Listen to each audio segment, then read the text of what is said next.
In the first round of the 2022 NFL Draft, the Carolina Panthers selected Ikem Ekwonu, who was an absolute stud at North Carolina State. And the rest of it, honestly was a very interesting draft class. I do expect some big things out of this one for the Panthers, but we'll get into it. And yes, I know that they fired Matt Rule early this week, but we'll cover that a little bit later on and why I think that could actually be huge for this team that just seems to be zombie walking through the rest of this NFL season. But I do think this draft class could help them turn things around pretty quickly. So as we look at how this 2022 NFL draft class fared for the Panthers, or is faring through 5 weeks of the NFL season, it all starts with Ikem Ekwonu. Now, 5 games, 5 starts, 294 snaps, 3 penalties, 3 sacks, has a 67.1 PFF grade. Now, I do have to be honest with you. He has looked so much better, has looked so much better after week 2. Obviously, from the NFL Rookie Watch here in week 5, 52 pass blocking snaps, no sacks, did allow 1 pressure, but he hasn't allowed a sack since week 2, and he looked a lot better. Like I said, I do think that sometimes it just takes time for those guys to get their footing. There is such a jump from the NFL level from the college level to the NFL level. Like, people, they just don't give anybody the amount of credit that they deserve, and I think Icky is definitely the first one in that regard that definitely deserves a little bit of patience, and clearly it is paying off for the Carolina Panthers right now, and I think that as he continues to develop, he's going to be that guy that they've been looking for at that left tackle position. So yes, Ikem Ekwonu, I think he's going to continually get better. I think he had like a 92.0 PFF grade, so he's been an absolute stud there in week 5 for the Panthers. He's only going to get better. And he was going against guys like, Nick Bosa and all them? Yeah, definitely a stud. And then in the third round here, after if you selected your stalwart at left tackle, you love it, out of North Carolina State, you went into the third round, and you traded up, I believe, for Matt Corral, the quarterback coming up out of Ole Miss or Mississippi.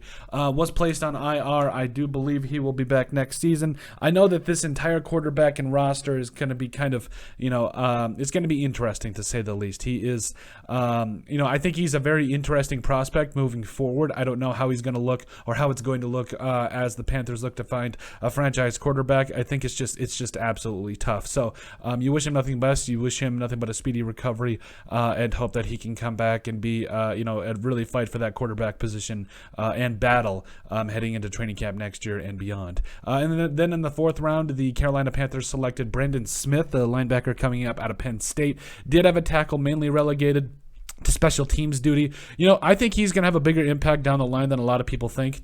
Shaq Thompson and company are getting up there. You got Brian Birds on that defense, but I think Brandon Smith is going to add a lot to your defense as he continues to develop and really hone the rest of his game. Then in the 6th round, the Carolina Panthers selected Amari Barno, the defensive end out of Virginia Tech. Again, 1 tackle, special teams duty. It is what it is. But again, I think he's got a lot of physical tools and traits that you can develop. I believe only the 2-year starter there at Virginia Tech, if I remember correctly. But he's got a lot of things that you love to work with. I think he could be a serious pass rusher down the line.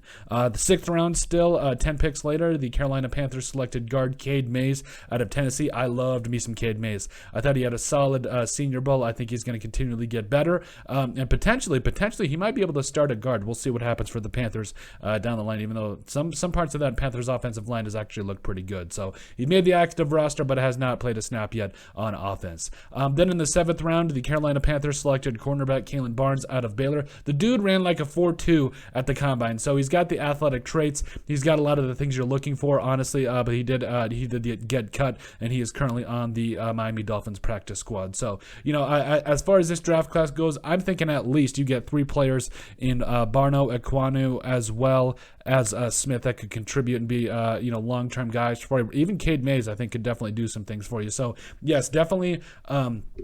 It was definitely a smaller draft class for the Carolina Panthers, but I still think that this could be a very impactful class that could help them really develop the rest of this team moving forward. But let us know what you guys think. Make sure you guys like and subscribe down below. Leave a like and a comment. It helps people find the show. We greatly appreciate all the support that we've gotten and continue to get. You guys are all truthfully awesome. If you guys could give us a listen and sub on iTunes, we'd greatly appreciate it. And plus, give us a follow on all social media platforms. And finally, if you have anything else you'd like us to cover, send us an email at thesportsbp@yahoo.com or put it in the comment section down below, and we would love to cover it. But let us know what you guys think, how the Carolina Panthers 2022 NFL Draft class has played so far.